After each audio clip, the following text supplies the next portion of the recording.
Over in the Yarra Valley. I work a couple of days a week for the Equine practice. I've been in Malta for about 5 years. Before that, worked in the UK, including at a big hospital, which was really lucky because it gave me that kind of full spectrum of everything we can offer for the horses. But one thing I really noticed, especially being on the road here, is that vets are really short on the ground.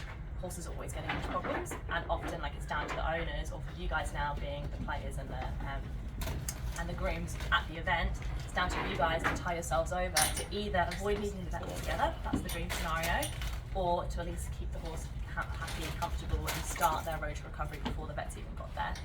I know that you guys used to have Churchy come and give you a hand at a lot of the events when he was playing, but now he's kind of taken a step back.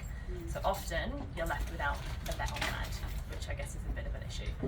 So what we're going to be going through today is just what you can be doing in some of the more polo focused scenarios, because when I teach emergency first aid, I normally do kind of what you're dealing with at home, so your colic and your wounds and your eye injuries, but I'm really going to try and hone in on the things you might be experiencing on the field, so it's really relevant to you guys. But the more I can hear the stories you've experienced firsthand, like that thing of that horse overreaching, or you guys treading on each other, that's great, because then I can kind of weave those stories in and what I'd be doing in that situation as well. I'm not a polo player myself. Now, when I think about emergencies, I like to kind of give an overall view, and then we can kind of Hi. Hi. Finally. It's going to drag the bench up.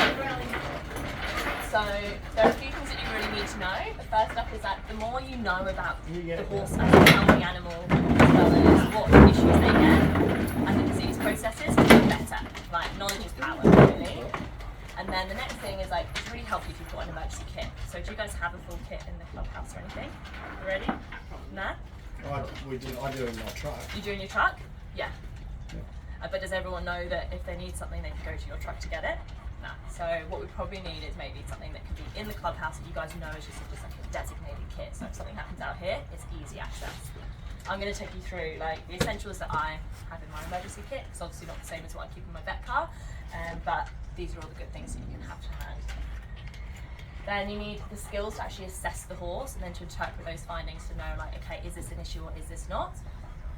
Then you need the ability to decide the right course of action, and then you really need to be able to communicate to the vet properly. The amount of times I receive phone calls, a lot of the time it's from people that don't have a clue about what goes wrong. But the amount of times you're receiving just a sprinkle of information, you can't really do much with that, apart from say, right, just sit tight till I get there. But actually, the more you know, the more information you can provide us down the phone, the better advice we can give you, and the more we can just coach you through the process, so you might not even need us at all. Then you need to have your treatment techniques, which are things like first aid, maybe doing care at home, and then you need to actually have the confidence and competence to put it into action as well. It's all very well known what you do, but you need to be able to have the tools to get in there and get the job done.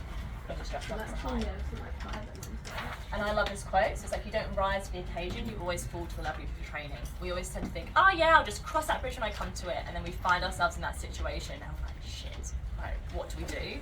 And especially here, I think there's so many of you that it must be quite easy for things to escalate, and there's a lot of people being busy and getting stressed, and maybe there isn't enough people that can actually focus on giving the horse what they need. So having a few of you that are trained in it is awesome.